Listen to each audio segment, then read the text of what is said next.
సినీ back ground ఉన్నప్పటికీ సొంత టాలెంట్తోనే ఎదిగింది ఐశ్వర్య రాజేష్.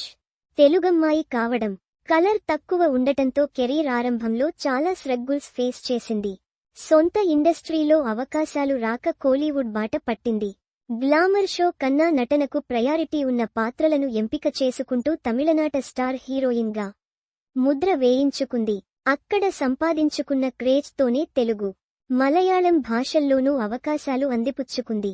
తెలుగులో ఐశ్వర్య తొలి చిత్రం కౌసల్య కృష్ణమూర్తి. క్రికెట్ బ్యాక్డ్రాప్లో వచ్చిన ఈ చిత్రం విమర్శకుల ప్రశంసలు అందుకుంది.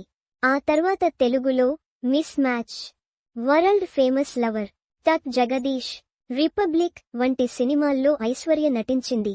కానీ ఆయా చిత్రాలు బాక్సాఫీస్ వద్ద బోల్తా కొట్టడంతో ఐశ్వర్య రాజేష్ మళ్లీ పొరుగు భాష చిత్రాలపైనే ఆధాపడింది. తమిళ్, మలయాళ భాషల్లో సినిమాలే కాకుండా ట్రెండ్కు తగ్గుట్లుగా వెబ్ సిరీస్లలో యాక్ట్ చేస్తూ దూసుకుపోతుంది. అలాంటి తరుణంలోనే టాలీవుడ్ నుంచి ఐశ్వర్యకు పిలుపొచ్చింది.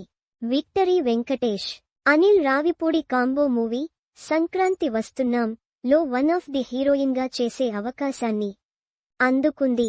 2025 సంక్రాంతి కానుకగా విడుదలైన ఈ సినిమా ఎంతటి భారీ విజయాన్ని నమోదు చేసిందో ప్రత్యేకంగా చెప్పక్కర్లేదు.